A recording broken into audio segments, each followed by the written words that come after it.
They always told us that smokers are the cool ones. You know, the mysterious guy, the artist, the Wild West character from a game, the people who see the world differently, the rebel who doesn't care, the girl who slowly exhales. These are the cool ones, right? But here's a reality that I discovered after quitting smoking. Smoking is boring, actually. It's not deep, it's not rebellion, it's not identity. It's the same ritual repeated thousands of times, and it leads nowhere except back to the lighter. This video is not gonna be about lungs. It's about how a lie became a lifestyle, and how boredom, the silence you are running from, is the one thing that could actually save you.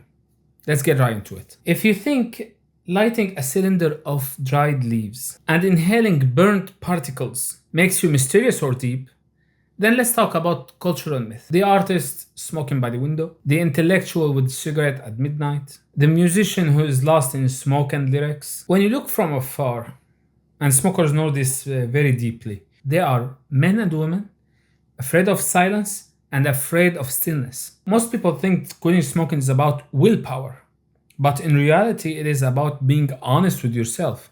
It's about honesty. You have to stop lying to yourself about what this is. It is avoidance with good lighting. That's it. No art, no rebellion, no depth, just avoidance. I smoked for 12 years, 30 cigarettes a day. I smoked everything, hand-rolled, classy, light, strong. I vaped, I smoked weed. I was the guy who rolled for the crew.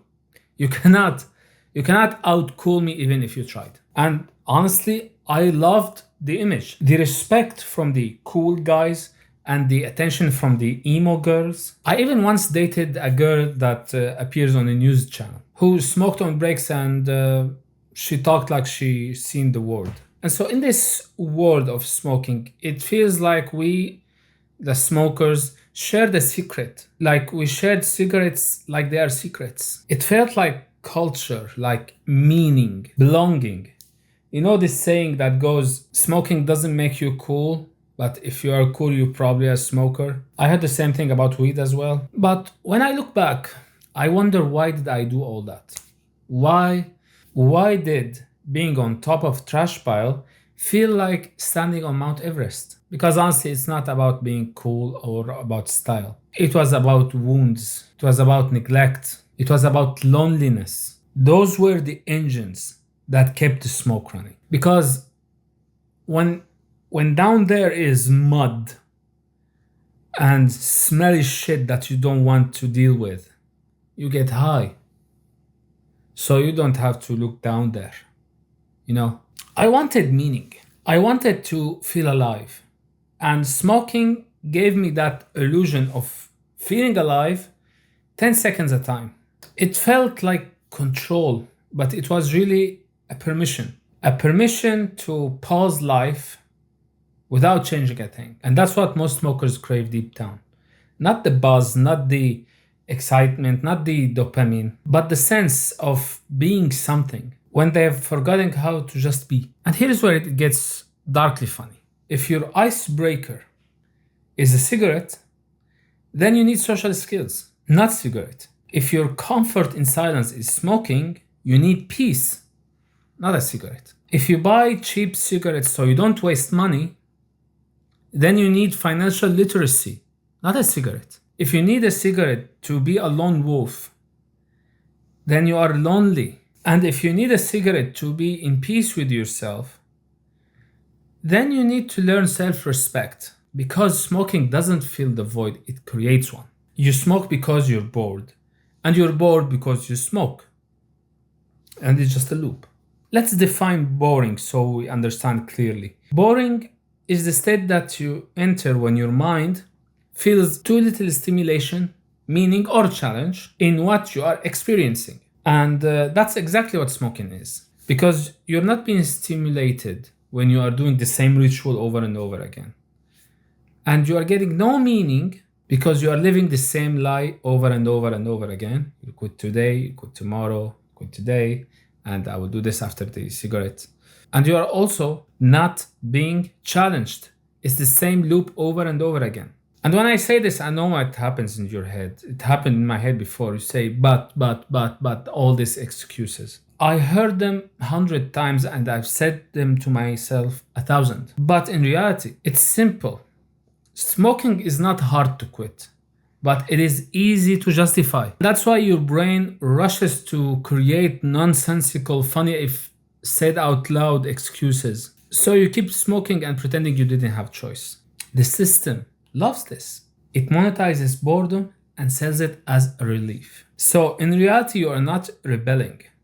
And I'm gonna explain why in the next video, why smoking is actually part of the system. It's not rebellion. But you are actually paying rent to the same machine, the same trap that tells you, take 5 minutes.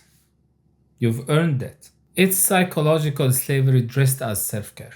Today, I am 6 months clean, and I can tell you this. Running very frequently, daily, 2 times, 3 times a week, improves your body. Gym builds your muscles. Music, writing, building, editing, lighting, they all improve your craft.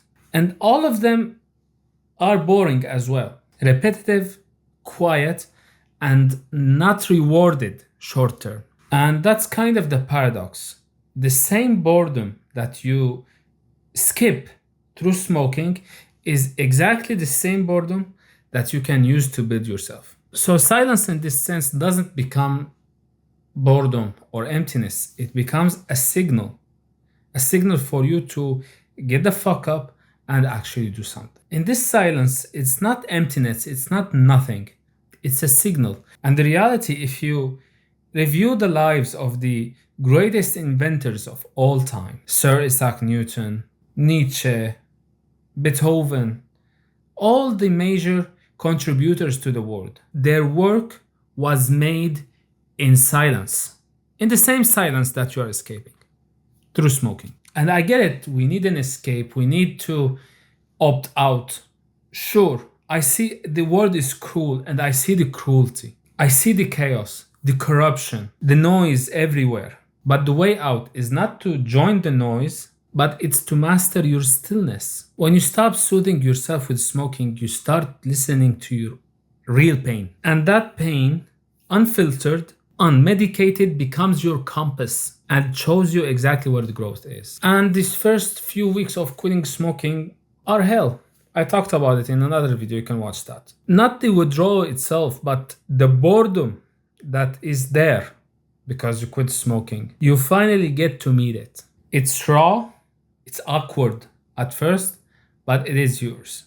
And later on, when you master it, you will see how much your life improves. And slowly, you start to notice the beautiful thing you were missing, the sound of air when you walk, the rhythm of your breath, the way time slows down when you are not in rush for the next drug.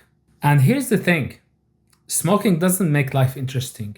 You do. You are the source for your calm, for the confidence, for the vibe. Nicotine just rented your soul by the pack. When you stop smoking, life expands. Those exact 5 minutes you used to waste became a space for you to journal, to think deeper, to ask a question, a note, a decision, a step. And so this boredom becomes the waiting room for transformation. That's where all the good ideas lie. And if this hit and moved you and you are ready for something real, binge watch my playlist. I created the 1 honest hour video, how to establish yourself psychologically before you quit. So when you quit, which I made a video about as well, the day 0, what to do and what to expect in the first 72 hours. And then after that, the week by week map where I show you what actually I went through when I was quitting smoking. So you know exactly what your enemy is and you fight it. And if you want a helping hand, you are welcome to check my coaching in the description, where I take you step by step, by hand, through what I've been through, all the shadow work, all the journaling, all the methods. I will put all my expertise to help you quit. I'll see you in the next one. Take care.